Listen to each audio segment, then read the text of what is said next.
This is the last session of the conference, and there are 4 very interesting papers, so I think you'll keep your attention very closely to what will be said. The topic is very general, new challenges in compiling external statistics, and I think it's best just to start with the first presentation. That's by Grzegorz Dobroczek from the National Bank of Poland. He's the acting deputy director of the Department of Statistics, supervising balance of payments statistics.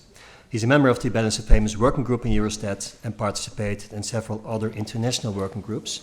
And the topic is how to compile carbon dioxide emission allowances, the balance of payment statistics, and it's a very timely topic. Next week I'll be chairing a joint BOPCOM AEG meeting where we have to decide on the treatment of emission trading permits in AEG and in BOPCOM, so we'll listen very carefully what you have to say. The floor is yours. Okay, hello everybody. So first of all, I have to thanks and congratulate organizers for such a interesting and really inspiring meeting. It's really a pleasure to be part of this such an interesting event. So now I will focus on challenges in compiling carbon dioxide emission. This presentation were prepared by me and Mr. Jacek Kocerka, who is first deputy director in our department. So as we know, probably the biggest challenge for our whole society is climate change, and everybody should focus on this issue and try to stop this collapse. And in European Union we establish emission trading system, which is one of the key instruments to stop this disaster and to try to reduce or maybe reduce greenhouse gas emissions. And unfortunately, for many years, this phenomenon of allowances for emissions was not in the center of interest in BOP or in national accounts statistics. But a few years ago, something has changed, and on the right-hand side you can find a figure for prices for European Union allowances, and as you can see, this price now it's close to 80 euros per one emission, per one allowance, and in 2016, for example, it was close to 10 euros. So now the price is 8 times higher than before, and probably that's why this phenomenon was noticed in statistics, and we in different forums discuss about this issue. Although, as I said, it's important from many years. In Europe, there is this emission trading system. It sets an overall limit, the cap, on greenhouse gas emissions. This cap decreases each year. Companies are either given or buy allowances within this cap. And what's important that European Union allowance is tradable unit, which entitled to an installation to emit 1 ton of carbon dioxide equivalent during 1 year. And in every year there is a specific date. In 2024 it will be it will be end of the September when installation must surrender EU allowances to cover each unit of emissions from the previous year.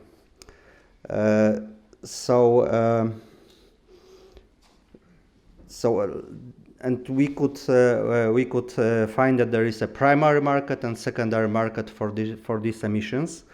On primary market, EU governments sell permits at auctions organized by European Energy Exchange in Leipzig. And there is also secondary market supported by stock exchanges, but also OTC, where enterprises could buy these allowances. What's important that in, let's say, in literature, we could find that most of the trading on secondary market takes place through derivatives, and I will try to make some points about this. So when we start thinking about this phenomenon, we thought that European Union allowances are similar to securities because they have ISIN. So we know in balance of payments how to deal with ISIN number. We have a lot of experience in that field, but it appears that these ISIN numbers are almost useless because in fact,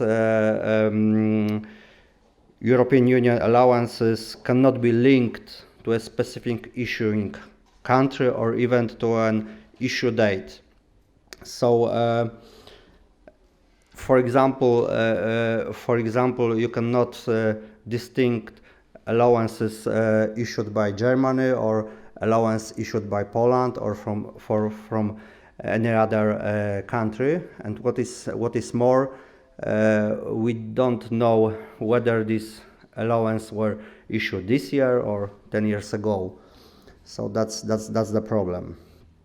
And what is important that every European Union permit issued in European Union could be surrendered in any European Union country. So for example, Polish company could surrender allowance issued by German government, and it's fully accepted that Polish government will accept this allowance. And what is really important from BOP perspective that as you can see, we have a lot of cross-border transactions. So in fact, it is not something closed to one country, but in fact everything is open, and almost every transaction is in fact cross-border transaction. And when we think about how to classify these allowances in balance of payments, so according to Balance of Payments Manual 6, we should focus on several factors. So first of all, we should think about that allowance entitles the holder to do a certain activity to emit 1 ton of carbon dioxide in equivalent during a specific period. And this allowance does not grant property rights.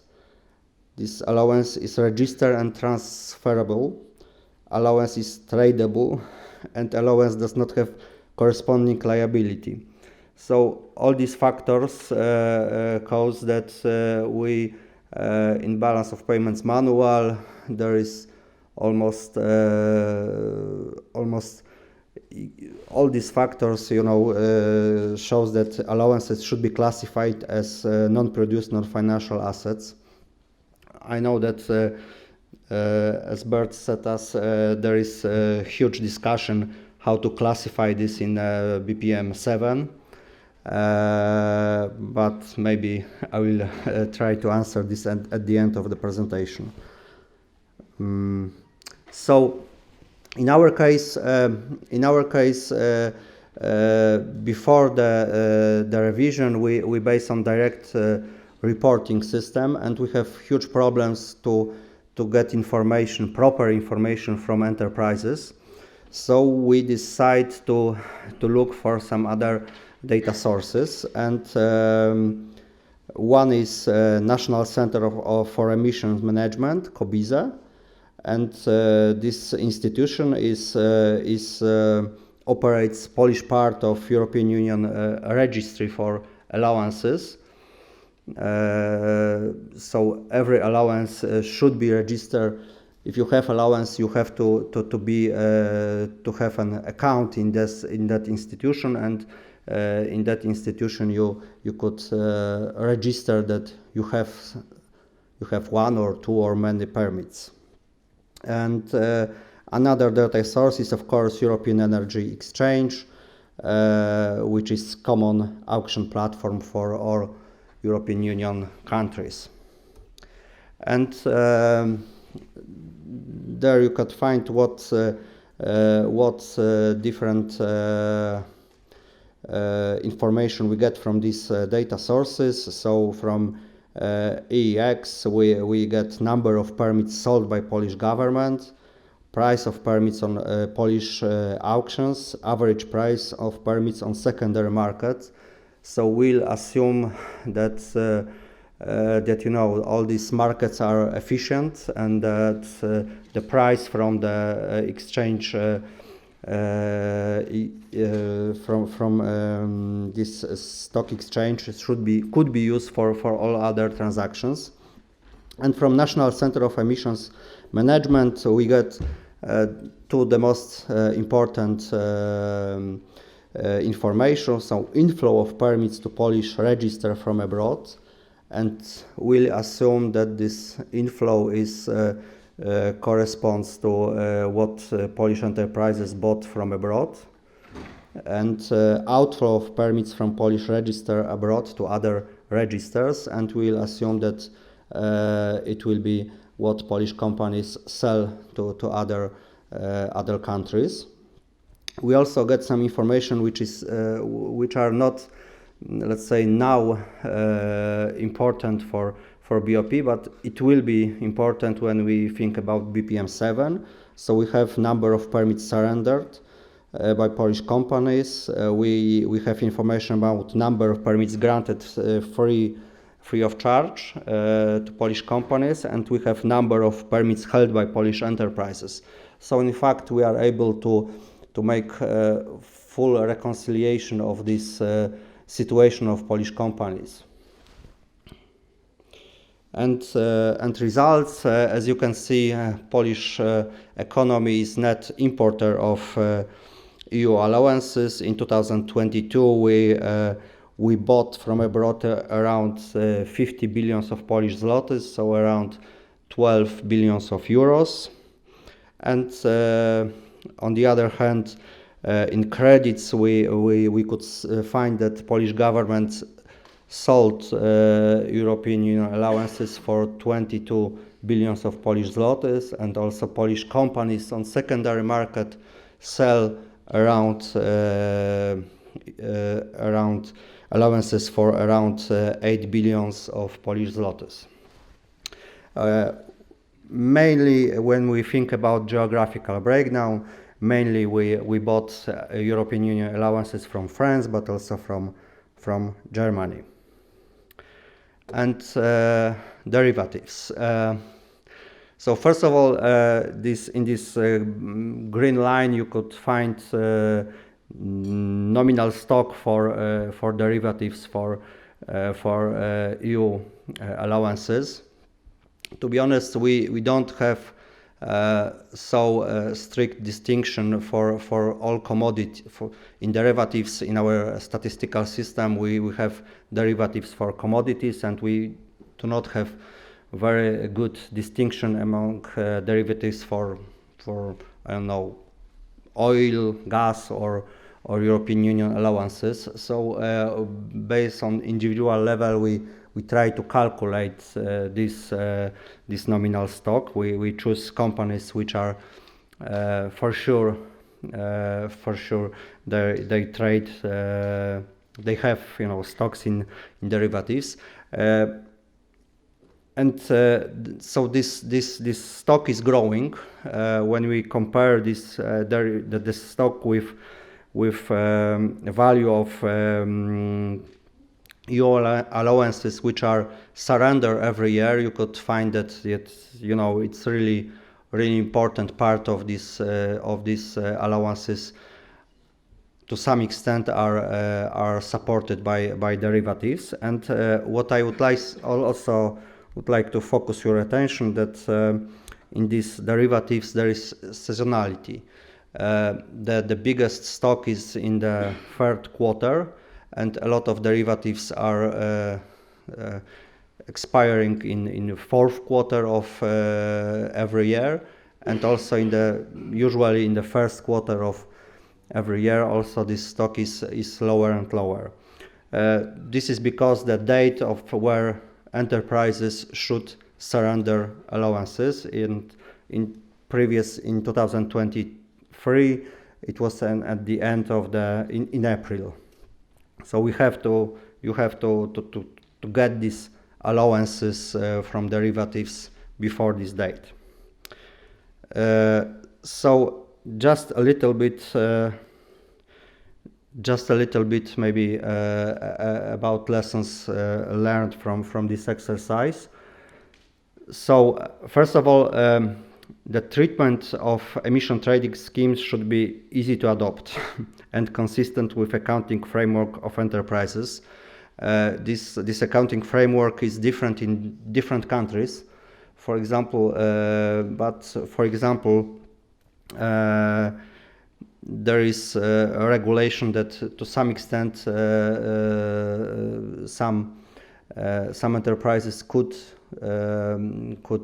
find these allowances as financial instruments. So probably that's why in future manual it will be recognized as financial instrument. And maybe I will end with this. Thank you very much.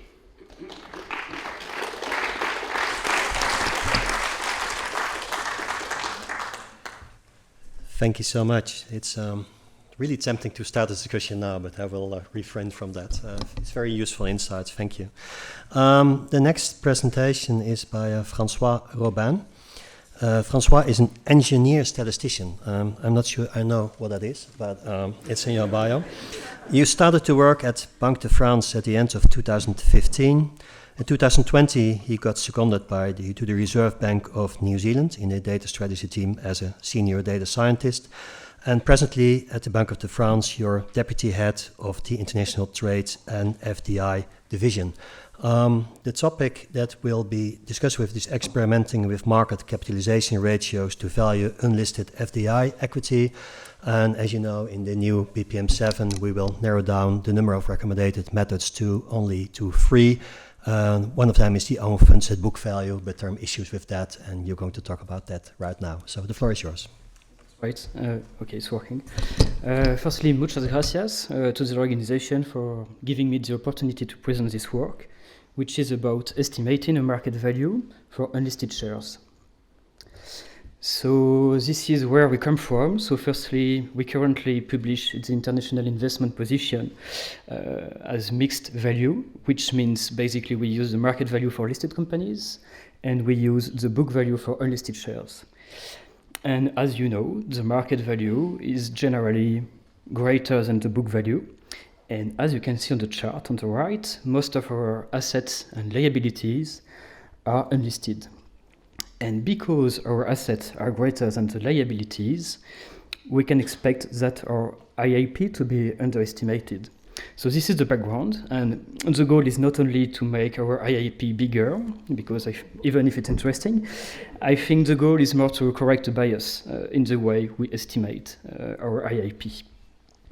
And even though that we know the book value reduces asymmetries and has other advantages, thanks to international standards, we think that the market value would be closer to a market price, which I think is a good way to reduce the bias.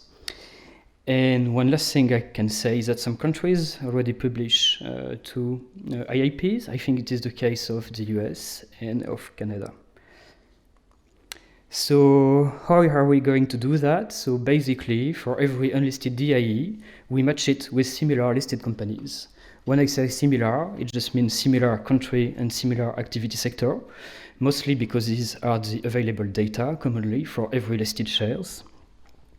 And then we determine a market multiplying factor.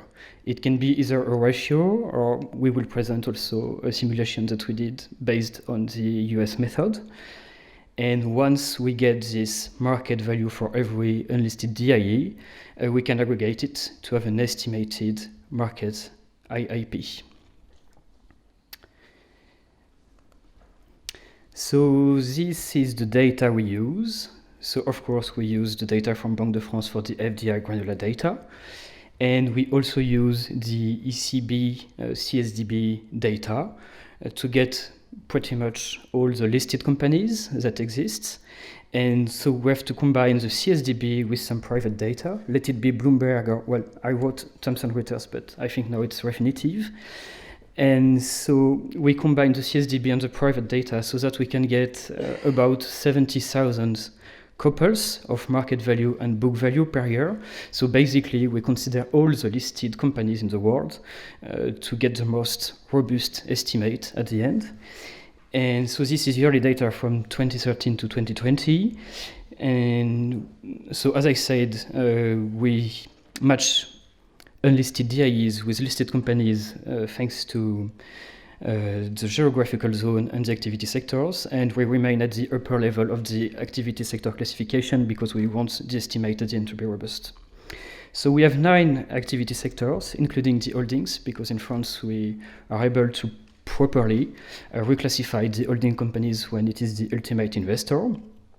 And as you can see on the chart on the left, sectors have an impact on market capitalization ratio. So I just remind this is the market cap divided by the book value. And so the other breakdown that we can provide is the geographical breakdown. So on the chart on the right, these are the main FDI partners with France. And I can also say that in the literature, well, what we read from the US and Canada, it's quite common to use activity sectors and country to break down the market capitalization ratios. So in terms of data quality, well, of course, we are pretty confident in Banque de France data and in ECB data. And the question was more how to use the private data. So we run a big robustness check over 3,000 companies between ratios from Bloomberg and ratios from Refinitiv. And it comes out that the median correlation ratio is about 0.98, which means basically we could either use Bloomberg data or Refinitiv data. And I think that's good news because, well, market cap and book values are used widely, and so hopefully it's reliable data. But in terms of robustness, so these are the main statistics of market capitalization ratios. And so you can see that the extreme value, of course, are not reliable. Well, basically the 0 ratio or the 6 million ratio would mean that we would multiply, well, we could be led to multiply the book value by either 0 or 6 millions. So we have to deal with outliers. And so the choice we made is to bound the distribution between the 5th and the 95th percentiles of the distribution so that we do not disturb the distribution of ratios because we have symmetric bounds. Just note that the bounds evolve through times, but basically it's between 0.2 and 9.6 in average. And we tested the sensitivity of this approach to other bounding, so between, for instance, the 1st and the 99th percentiles, and it leads to very close results. So as far as we did, bounding has a very low impact on the final results, which I think is important for robustness. One may suggest we could also bound the data on yearly variations. It could be important too. But once we group the data by activity sector and geography, the yearly range falls from minus 110 to minus 051. So basically, we know that if a crossing of an activity in a country has a ratio of 2 in 2016, the next year it will be between 1.5 and 3. In terms of sample size, because we will consider either the median or the average of ratios for every crossing, we set up the minimum sample size to 5, which is an empirical decision. And when we do not have enough listed companies in one crossing, we consider an upper geography zone. So, for instance, if we have less than 5 IT companies that are listed in France 1 year, we would consider all the IT companies that are listed in Europe. And one last thing I could say, maybe on the chart, is that you can see that the average ratio is half higher than the median, which means the average ratio represents better large caps, whereas the median ratio could maybe better represent small and mid caps, which might give you a clue for the next slide. To answer the question, should we use the average or the median ratio? So, as I've just said, small and mid caps have smaller ratios, and the question is, do we want to do as if unlisted shares were listed or not? And I think the short answer is not. So we think that the unlisted DIEs, even if they are part of MNEs, they might be closer to small and mid cap. And so this is the first argument, I think. And another important result that is not on this slide, but the yearly variations are also different depending on mid cap and small cap and large caps. But you have to read the paper to know a little more about it. And then the last question is, in the literature, we found that an illiquidity discount could be used because unlisted shares should be less liquid than listed shares. But in France, the last illiquidity discount value has been estimated more than 20 years ago. It was about 25%, and it was not broken down by activity sector or geography. So we thought maybe this value could be a bit obsolete, and we didn't want to use it that much. And the other reason not to use it is that it's been used when using the average. But as I said, the average ratio is half higher than the median, so we don't think it is necessary to use the liquidity discount. Then we have two models. I spoke about setting up a market factor. The first way to do it is to compute a market capitalization ratio. So basically, once we grouped the listed shares by geography zone and activity sector, we just take the median of every crossing, and we apply this ratio to the book value so that it gives us an estimate of the market value for an unlisted share. The second method that comes from the US uses ratios from the first year, and then we update the value thanks to price indices. So in order to compare both methods, we used exactly the same data with price indices and with ratio. That means the data that is in one given ratio is exactly the same data in one given price index. So basically, we built some very small price index. I'm sorry, I wrote very large price indices, but it was either a very large number of price indices or very small price indices. But some price indices we built are just made of 5 constituents. And we started the second method in 2014 because we needed some monthly data. But it's not a big deal because in the first year, all good. In the first year, in 2014, both models have the same starting point. Assets on the left, liabilities on the right, book value in blue, the estimate market value with using ratios in purple, and using price indices in green. So as I said, well, as expected first, market value are greater than book values, but this was expected.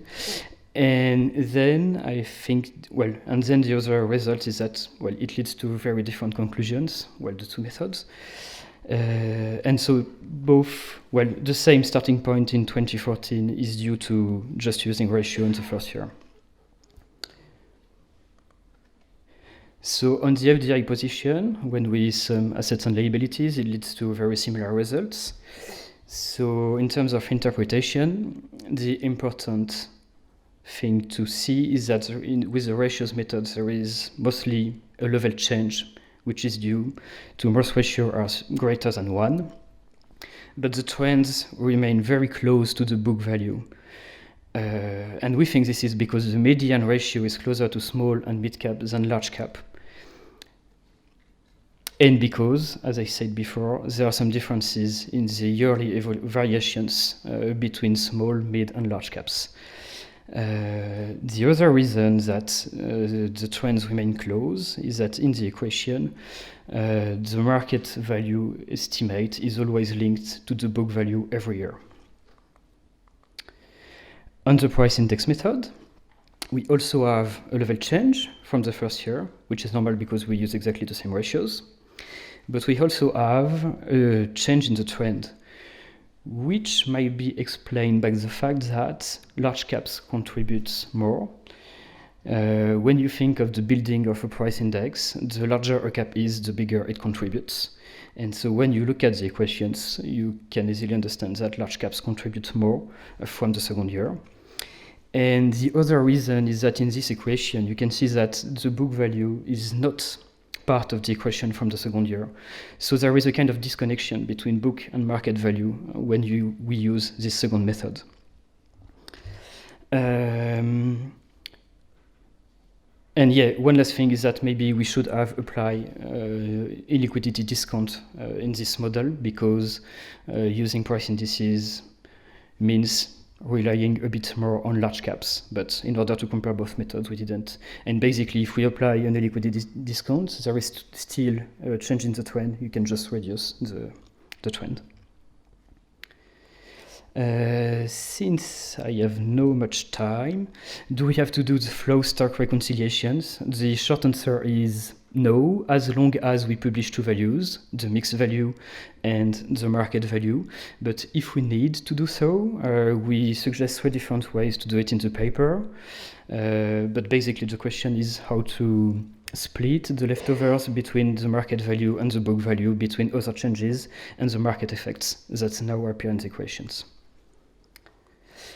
As a conclusion, I think we would rely better on the ratios method because it looks more reliable and it looks quite well related to the mixed values that we currently publish.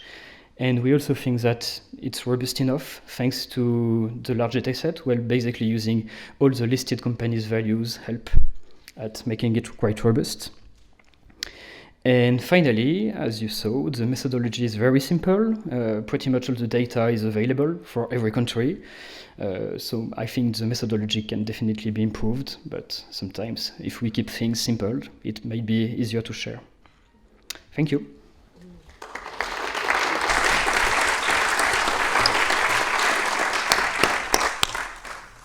Thanks, François, for a very interesting presentation. Well, as you know, this is one of the 3 recommended valuation methods in the new manual, and you clearly advertised the usefulness of that. And let's see if we have some questions and how we can do that in other countries as well. The next planned presenter, Shireen Fahmy, could not be here, which is a pity because her paper is on the website. And it's really sketching a lot of compilation issues that Egypt is facing on remittances, on globalization, on digitalization, and I think many of you can recognize that. So at least I will advise you to look into the paper. But now the next presenter is Mrs. Nurina Nasaruddin. She's an analyst at the Data Management and Statistics Department of Central Bank of Malaysia. She's responsible for the compilation and dissemination of Malaysia's external sector statistics, particularly for balance of payment, financial accounts, and IAP. She also has experience in the dissemination of external debt statistics to the World Bank and the CPIS to the IMF. And the topic she's going to talk about is using mirror data to complement external sector statistics, and this is very close to the discussions we had on sharing data. Well, you're using the IMF CDIS data, so I'm really looking forward to see what we can do to better assist you and other countries in making that database available. So the floor is yours.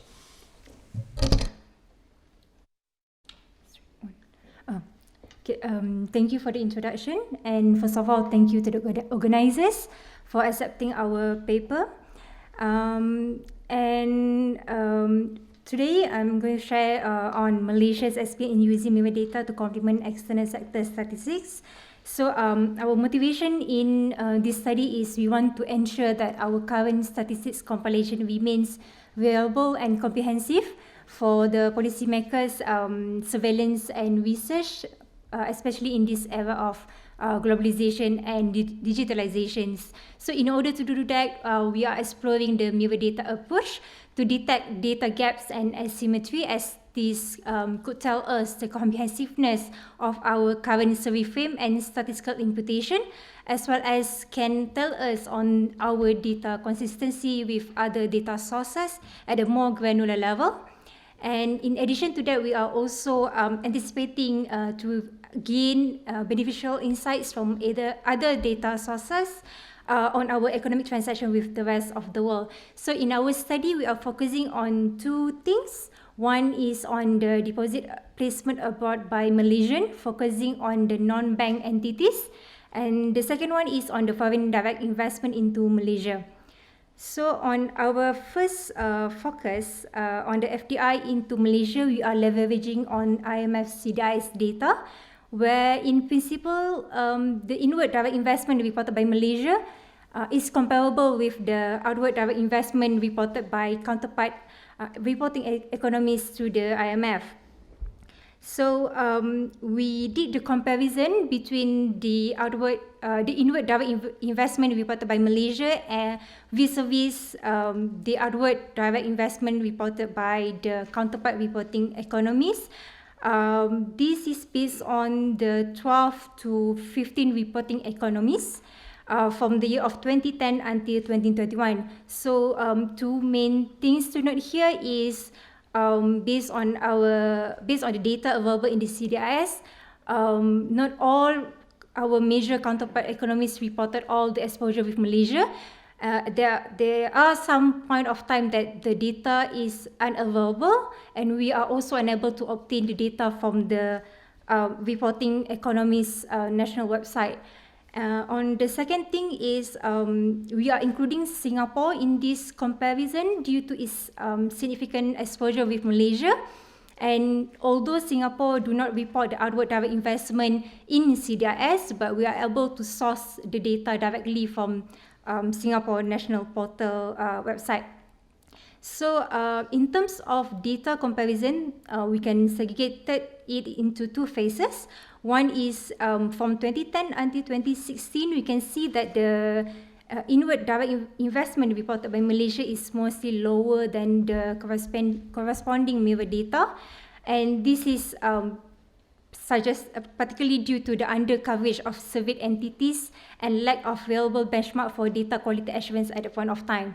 So starting from 2017, we can see that inward direct investment reported by Malaysia is mostly higher, and this is due to the improvement that we have done in our statistics compilation, where we implemented the new data collection system in third quarter 2017, which adopts the integrated RIP framework as recommended by IMF. And as well as this system also supports the data collection at a more granular level that is required to be submitted by the direct reporting entities. So we further analyze both data sets for 14 reporting economies. There are two charts here. On the left side is in 2010. So we can see that in general, the data is consistent between both data sets, except for Netherlands and Singapore, where they are reporting a higher outward direct investment to Malaysia, while on the other hand, Japan and the UK reported a much lower exposure than what Malaysia has reported. And after a decade, we compare in 2021, we can see that there are improvement in terms of the bilateral asymmetries for the 4 reporting economies. However, on the other hand, we can see that the bilateral asymmetries grew larger for Hong Kong and Switzerland. So, and this could be potentially due to 2 reasons. One is the different reporting of country of investment based on immediate or ultimate counterpart. So for the case of Hong Kong as a gateway of investment and financing between the mainland China and the rest of the world, the reporting of the outward direct investment could be by the ultimate country of investor, which is China, while for Malaysia, our current compilation practice is based on the immediate country of investor, which is Hong Kong. And on the second potential reason could be due to different valuation methods, data sources and estimation techniques, where Malaysia compile the direct investment position based on book value, while other reporting economies could be adopting the estimation approach. Okay, so moving on to the second focus is on the Malaysian non-bank deposits. So for this focus, we are using the BIS data, particularly on the locational banking statistic by residency, where in principles, the claims on the non-bank entities in Malaysia on deposit taking corporation abroad in the form of deposit should be comparable with the liabilities of reporting countries that accepted the deposits in the LBS under the loans and deposit vis-a-vis Malaysia.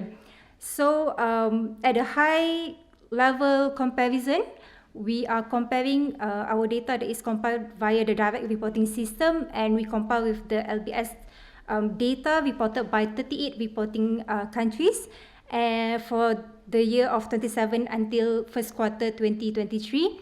And we can see that there is a huge diversion in 2017, and this is due to the familiarization with the new reporting requirement by direct reporting entities, as we have adopted the new data collection system. And what we want to focus is that the divergence is narrowed down in the recent 2 years of 2022 and 2023. That implies the continuous improvement in Malaysia's data compilation, as well as the development of methodology to estimate the exposure of households and non-survey non-bank enterprises.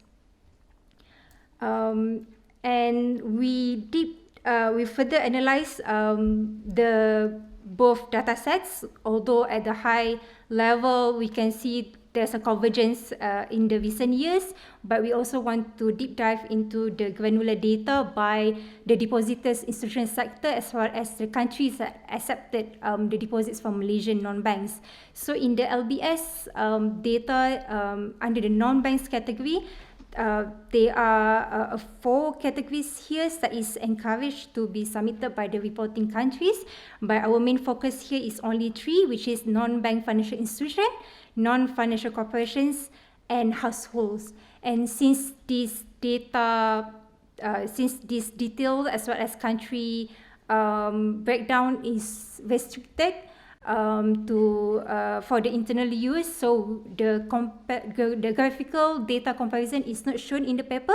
Nonetheless, in general, what we can see based on the comparison at the depositors institutional sector, we can see that for household, Malaysian household, we can see that the divergence between these 2 data sets is narrowed down from 2021 to 2023. However, the discrepancy for the non-bank financial institutions and non-financial corporations remain the same throughout the years. So there could be 2 potential reasons for the discrepancy. So for the first one, could be due to the different reporting treatment for the purpose of investment is either immediate or ultimate. So this is particularly for deposits into the offshore financial centers, where the funds or the deposits could be further transferred or further invested into other financial instruments in the rest of the world. And based on our checking with entity level, we also see that there's a potential reporting by the reporting countries of the ultimate destination of the deposits, where there's a huge presence of Malaysia direct investment enterprises in that reporting countries. And the second potential reason could be to the different treatment of residency status for immigrant, that it may be treated as deposit by resident in the counterpart economies, but for us it was reported as a deposit placement abroad. So then moving on to the challenges and limitations, we list out 4 limitations here, but I wish to highlight on the main 2 limitations that we truly felt during doing the studies. So first is unavailability of the data from major counterpart economies. So like I have touched a bit in the earlier presentation, we can see that our major counterpart economies did not report some exposure with Malaysia at a certain point of time, so we cannot further analyze at that point of time, though we can still obtain or source data from the reporting economies portal, but there are some instances that it is also not available at the country's portal.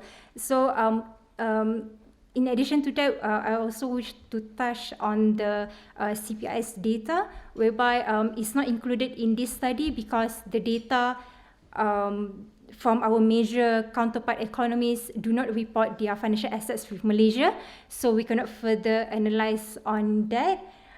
Then on the second limitation is on the metadata comprehensiveness for official statistics. So the metadata is very important for us to understand how the other reporting countries reported their data compilation, and for us, when the details is insufficient, we need to understand the details of the transaction or the business nature via bilateral engagement with our direct reporting entities, so that we can ascertain certain potential reasons of the divergence. And last but not least, in the conclusion, so mirror data analysis can complement the traditional method by providing more objective and comprehensive view of external exposure between countries. And while we can use the aggregated data to achieve our objective, but detailed analysis at a more granular level definitely give us more profound insights. And therefore, the effectiveness of this approach, we will say that is relies on the availability of the granular data, especially the data that with our major counterpart economies. And what we could do further in this analysis, potentially that the observed asymmetries on the 2 data sets, we could do like bilateral discussion with the reporting economies, and as well as by observing the relationship with other economies that have similar situation or situation like Malaysia, to ascertain the potential result of the discrepancies. So that's all my presentation today. Thank you.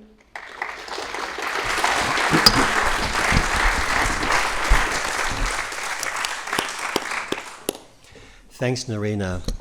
Well, the task of a chair is so easy when there's great presentations and all exactly in time. So thank you so much for these interesting insights.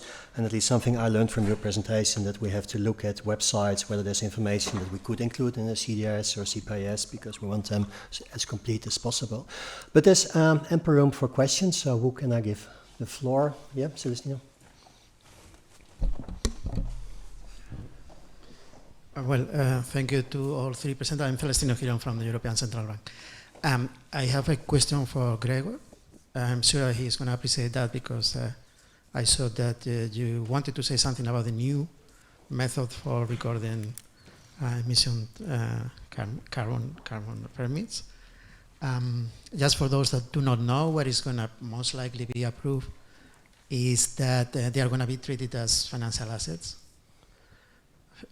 These are financial instruments issued by government that could be used to pay a specific tax, which is the tax related to CO2 emissions. The tax will be recorded at surrender time.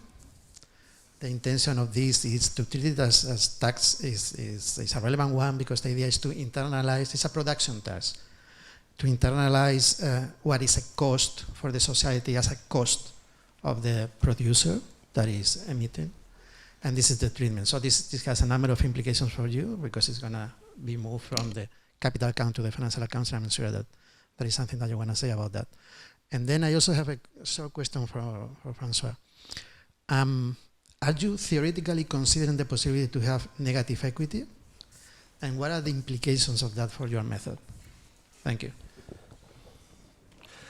Gian Maria?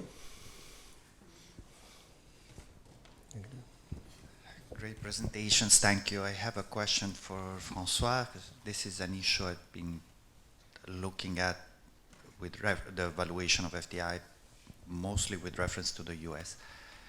The question is, don't you get, most companies that do FDI are large listed multinationals that derive non-trivial fraction of their revenues and profits from activities beyond their borders. Doesn't the domestic stock price of those enterprises convey useful information on the valuation of their global network of production? I mention this because for the US, over the past decade, you have an enormous discrepancy between the dynamics of US stock prices and the dynamics of prices in the rest of the world. Now, if you think that US stock prices somehow measure the value of assets bolted to earth in the US, which is what the method currently used to estimate market value does in the US, you have ballooning US FDI liabilities.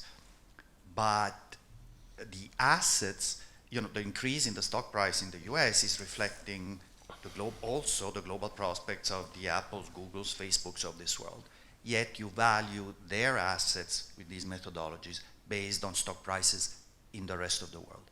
And I'm not sure that sort of the Toyota plant in the US reflects Apple's stock price and Apple's investment in Ireland reflects Irish stock prices. So I think your use of sectoral data helps because you can at least check whether it's internet companies or it's car manufacturers that have an increased stock price in the destination country. But I still wonder whether there is scope to use domestic stock prices, at least to the extent that these are true multinationals. Thank you. Sorry for the lengthy question.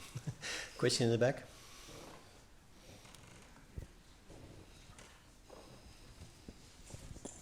Okay. Well, he was first.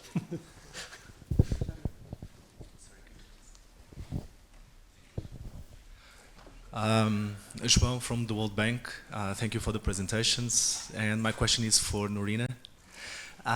So you presented to us an interesting work on the mirror data. And I was wondering, so you provided some comparisons, probably using stocks, right? Because you compared with CPIS, with the occasional banking statistics. And I was wondering if you looked or tried to make any estimation on transactions. And if so, what would be the implications in terms of errors and omissions if these mirror data exercises could help to reduce errors and omissions in the case you made any estimation for transactions? Thank you. So, Chairman? Yeah, he was. No, you. Yeah. Thank you very much. I also should like to have some short questions, but first of all, I also thank for your presentation. They were very interesting.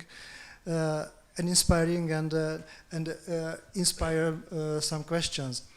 My first question is linked to Celeste's questions, because now it seems that there is some tension between the BOP and SNA methodology as regards the emission allowances.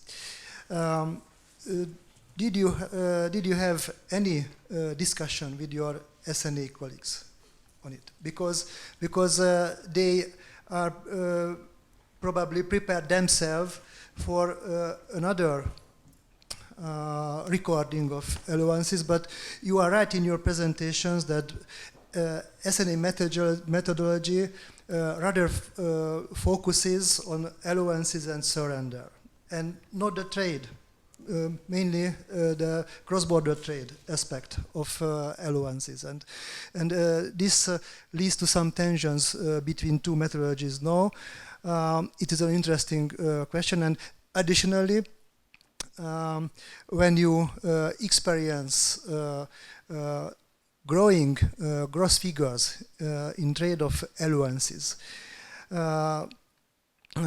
did you meet any company who in really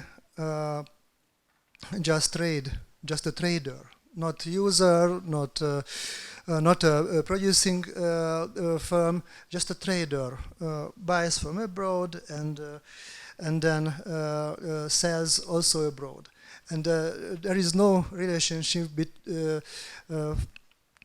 resident economy.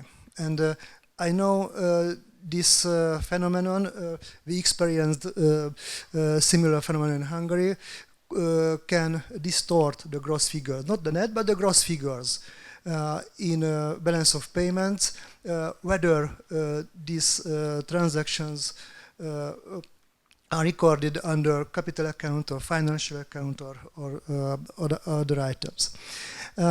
Another group of questions also for the valuation of unlisted equity.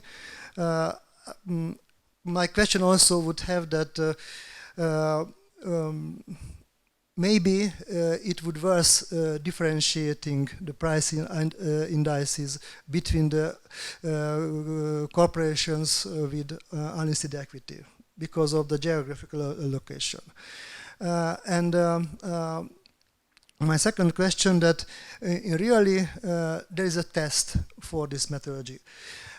Since if there is a transaction of unlisted equity, there is a price, and this price should be recorded under FDI. And if you experience these transactions, how did these values coincided with estimated values upon your methodology? Thank you very much. Okay, question, yeah. Thank you, Mr. Chairman. Good afternoon, dear colleagues. I'm Matthias Ludwig. I'm working for Eurostat. Thank you, colleagues, for your very informative and clear presentations. I have a question to Grzegorz regarding the geographical allocation. I saw that you have revised a little your data and balance of payments.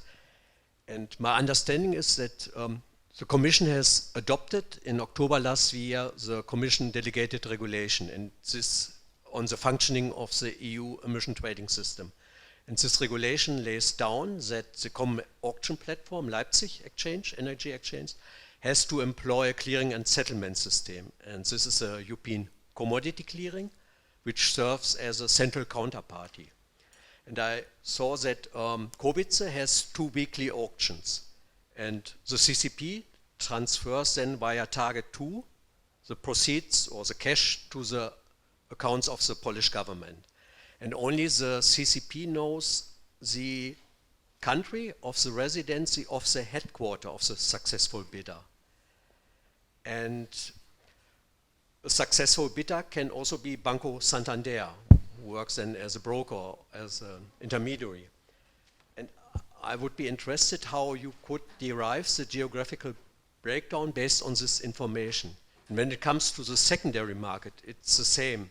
You have to employ, when you go to Leipzig, a central counterparty.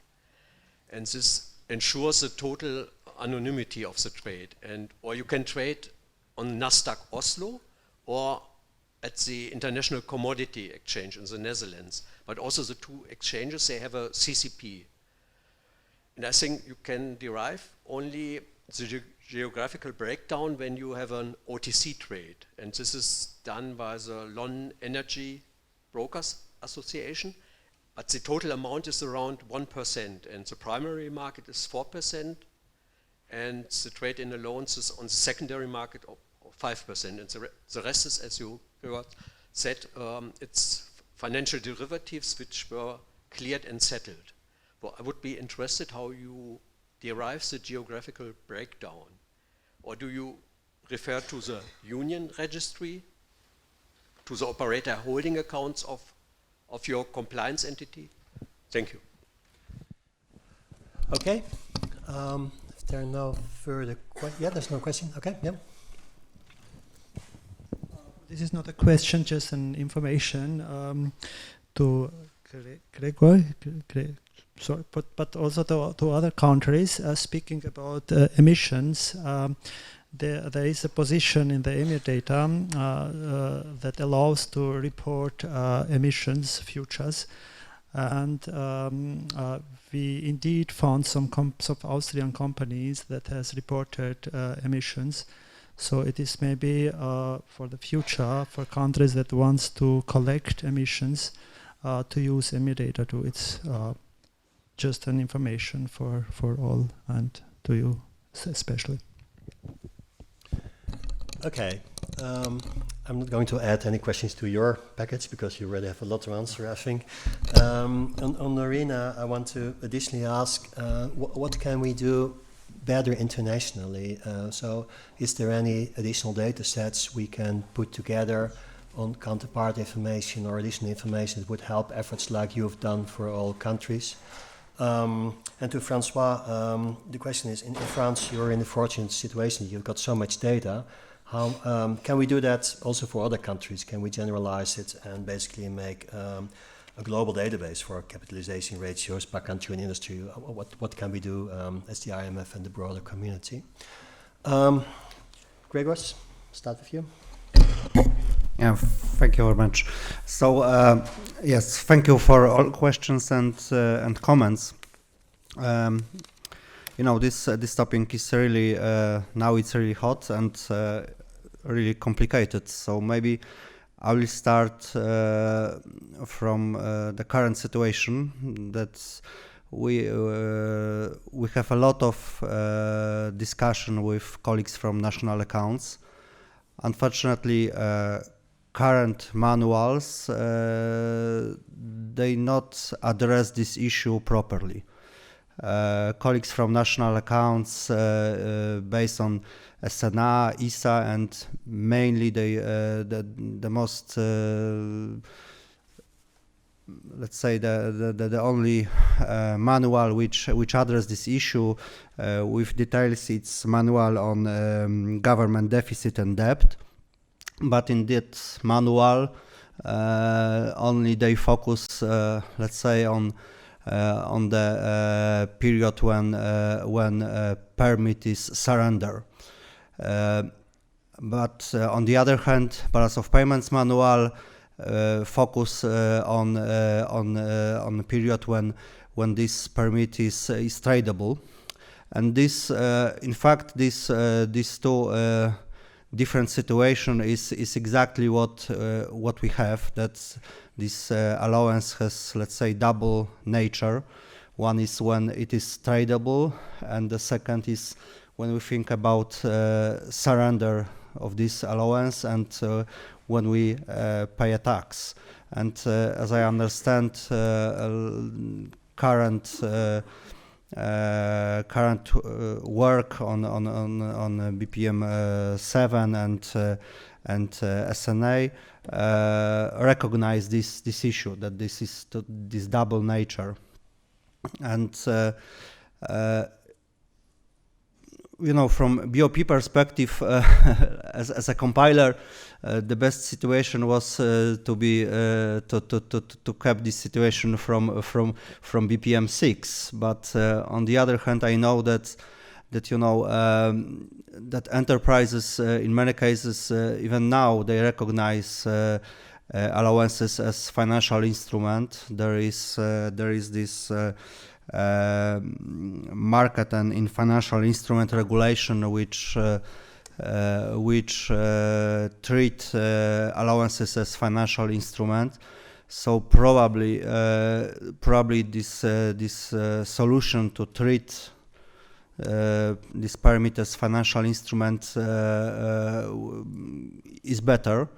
When I start working on this issue, I thought that it is financial instrument, and let's say in the second step, I recognize that there's in current manual there should be a different treatment.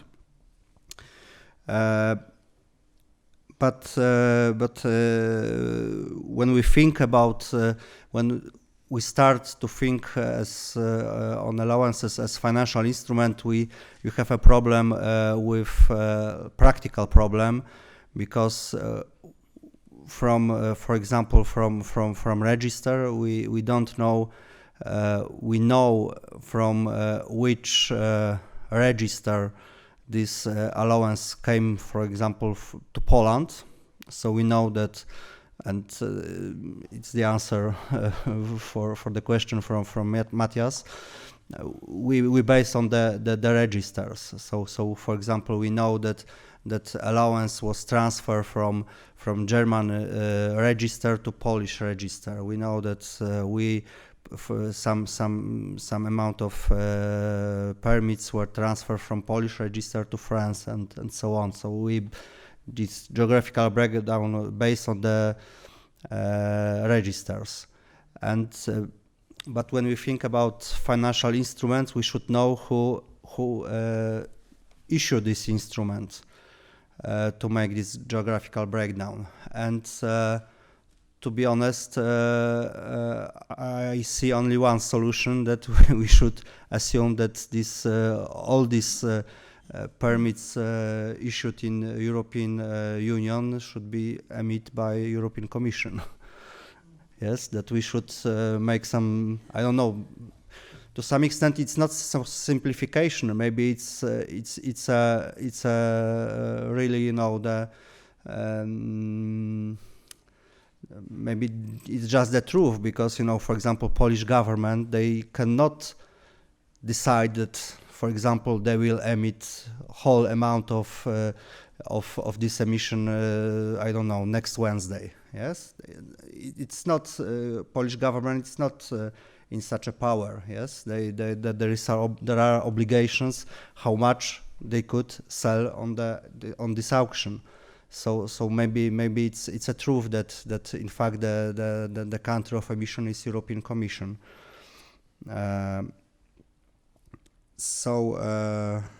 Yes, and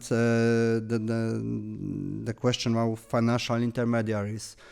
Yes, there is. We observe in Polish register. We observe financial intermediaries. Usually, let's say the biggest Polish companies. They are present on foreign markets by themselves, but the smaller one goes to Polish financial intermediaries, and they use these, let's say, companies to bought what they need. Thank you. Thanks. I'm sure we'll have some discussion after the meeting on this topic. It's difficult because it is a double nature, as you say, and it's okay. François. Yeah, sure. So for the negative equities, the answer is yes, but we put them to 0 because we cannot have negative market caps. And at the end of the paper, we say that it is one of the limits of our methodology, and we would be happy to improve. But I think even in the book values, it is a discussion that is currently happening in the FDI network. So negative equities are not just a problem for the market estimate. Then Gian Maria, I think this is definitely a way we could improve the paper using some domestic M&Es information. However, all the M&Es are not listed, and I think when looking at the asset sides in France, in terms of value, it might be 50-50. So it would not solve the whole issue, but I would be happy to have a chat later on to better understand, especially to see whether the US case can be compared to the French situation. After that, we did not make a comparison work to see whether recorded transactions could improve the model, but I think they could. What we did, however, is observing some companies that went from unlisted to listed, and we just saw the gap between the book value and the market value. But these companies are a bit specific because there might be a bias. An unlisted companies that got listed is going pretty well, so maybe the gap is not that big for other unlisted companies. And finally, yes, so the data we use the CSDB, which is available in all European countries, and we use some Bloomberg data, so all the listed companies, market cap and book values of listed companies are available in Bloomberg. So I guess most central banks have at least one Bloomberg license. Thanks.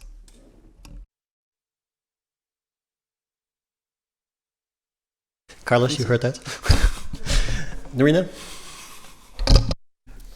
Okay, so on the first question, whether we did the mirror data on the flows, yes, we did the comparison for the flows on the BIS LBS data, and based on our comparison analysis, we can see that the direction is actually in a different ways, but we further analyzed by entity levels to ascertain what is the potential reasons on the divergence, and we could see that it comes back to the reasons where we are reporting based on the immediate country of investment, whereby the other reporting countries reported the deposits based on the ultimate purpose of investment, and whether the mirror data can be reduce the error and emissions. My view is it can complement the country's current compilation, and it definitely can reduce the net E&O. And on, I hope I answer your questions. And on the second question for Bert, like what you can do to make the data available for the countries. So I guess for the CDIS, we can see that there are 37 reporting economies that reported exposure in Malaysia. However, and I think that's data, since CDIS is voluntarily participated by the reporting economies, and the 37 reporting economies is actually sufficient in doing this mirror data, because it accounted for like 75% of our total FDI. However, we can see that in the recent years that there are some loopholes in some of the major counterpart economies, so we cannot do the bilateral comparison with that economies to see whether the data is there is asymmetries, or the data is same as what reported by the other economies. Thank you. At the IMS, we're only able to make these CPIS and CDIS database because you all sent us this information, and that's where I think we have the obligation to make it as useful as possible. So this is good feedback and good input. Thank you for that. Okay, we come to the end of this session. I think 3 very important, timely topics, and I ask you to join me in thanking the panelists.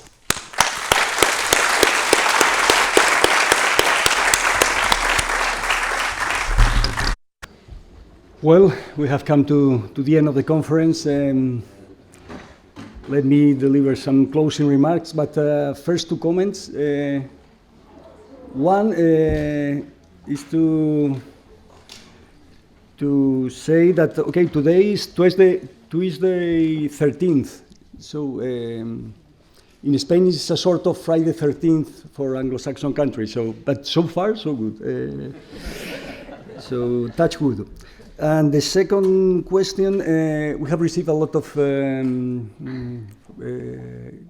questions in the conference about La Casa de Papel, the haste. So I have to make a statement. La Casa de Papel has not been shot here. Okay. So I'll start more seriously.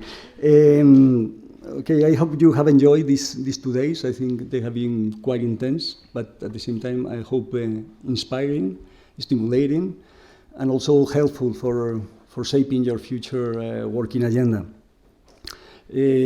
Almost 30 documents have been presented. We have had 2 roundtables, 1 keynote speech, and 1 special session on the future. And also, I've seen a large number of interactions between colleagues in the margins of the conference, the dinner, the coffee breaks. We have touched a large variety of issues from different angles, with the participation of people from different regions and also from several different remits. So we have had compilers from central banks, NSIs, international organizations, people from the academia, researchers, analysts. So I think this wide scope in issues and the diversity in participants was one of the key objectives of the conference. So I think that this has been achieved. Of course, much work still remains to be done, but probably we have now a better idea on where to focus our efforts. We statisticians, sometimes complain that the wealth of data that we have are not properly valued by users. Sometimes we think that they may even not know that some data exist. And at the same time, users sometimes also complain that we compilers probably are in a sort of ivory tower, refining statistics by introducing methodological nuances that probably is not of not much utility for them. Yeah? So I think this lack of understanding, this gap, needs to be closed by more regular discussion among us. And this, of course, stresses the importance of this type of encounters. In particular, the open discussion between compilers and analysts is much needed, and I think this conference is an excellent forum which supports that gathering. In the end, I think that the statistics are not to be valued per se, yeah, but only as they are useful for improving the knowledge about our economy, our analysis, our economic policies. And besides technology, I think that a key element to tackle the challenges that we are facing is a stronger collaboration among central banks, statistical authorities, government, private sector, analysts, researchers. I think that we need to mobilize all these stakeholders to be up to the challenges. I'm sure that these 2 days have served to strengthen those bonds. And finally, I need to recall that this is a regular conference. Only the pandemic delayed a bit this second edition of the conference after the first one held in Lisbon in 2020. So we are looking forward to meeting again in the near future in a new conference on external statistics. Many thanks for your participation in the conference from the Irving Fisher Committee of the BIS, the European Central Bank, and the Banco de España. And also many thanks to people following the conference in streaming. I even said that around 300 people have been following most of the sessions, and also thanks to the technical team in charge of the streaming. I'm also grateful to the teams in Frankfurt, in Basel, and in Madrid that have designed the conference, select the papers, and organize this rich agenda. So thank you very much, Bruno, Carolina, and your teams. And let me give some special thanks to our protocol services at the Banco of Spain, and in particular to my team to my team at the bank for your generosity and enthusiasm to make this succeed. To thank you very much, Maria, Maite, Javier, Emilia, Esther, and Carlos. Finally, you really did it. And nothing else from my side. Have a safe return back home, and I'm sure we will meet again very soon. Thank you very much.